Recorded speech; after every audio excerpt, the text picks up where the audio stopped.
সুপ্রিয় বন্ধুরা, আসসালামু আলাইকুম। কাছে দূরে যে যেখান থেকে আজকে ভিডিওটি দেখছেন সবাইকে আন্তরিক শুভেচ্ছা ও অভিনন্দন। প্রতিদিনের মতো আজকে আমি আবারও হাজির হয়ে গেছি আপনাদের সামনে 3টি প্রশ্ন এবং উত্তর নিয়ে।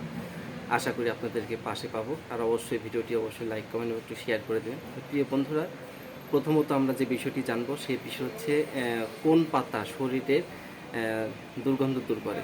জি বন্ধুরা, কোন পাতা ব্যবহার করলে শরীরের দুর্গন্ধটা দূর হয়? জি বন্ধুরা, যদি তেজপাতা শরীরে ব্যবহার করেন তাহলে অবশ্যই শরীরের দুর্গন্ধ দূর হবে। আশা করি বুঝতে পেরেছেন প্রথম প্রশ্নটি।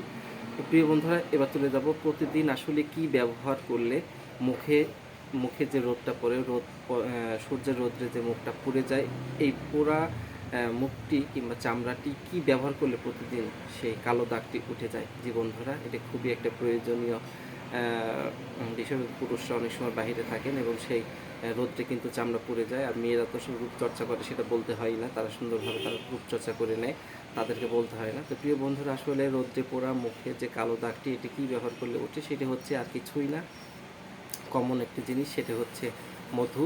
মধু যদি মুখে ব্যবহার করা হয় তাহলে রৌদ্রে পোড়া যে কালো দাগগুলো থাকে সেগুলো কিন্তু উঠে যায়। আশা করি বুঝতে পেরেছেন প্রিয় বন্ধুরা। দ্বিতীয় প্রশ্নটি আপনারা শুনলেন, এবার চলে যাব তৃতীয় নম্বর প্রশ্ন।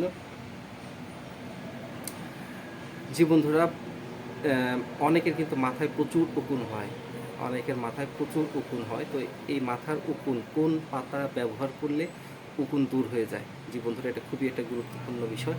অনেকের মাথার কিন্তু উকুন সহজে দূর হতে চায় না। তো এই সহজ একটি পাতা রয়েছে, এই পাতাটি যদি মাথায় ব্যবহার করা হয়, অবশ্যই এটা পেস্ট মানে পাটায় বেটে পেস্ট করে নিতে হবে, নিয়ে মাথায় ব্যবহার করতে হবে, তাহলে কিন্তু মাথার উকুন দূর হয়ে যাবে বন্ধুরা। আর সেটা কিন্তু খুবই একটা কমন একটি পাতা। জি বন্ধুরা, এই পাতাটি হচ্ছে পান পাতা।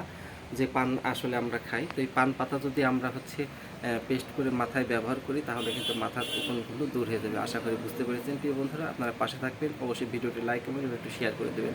সবাই সুস্থ এবং সুন্দর থাকবেন। আসসালামু আলাইকুম।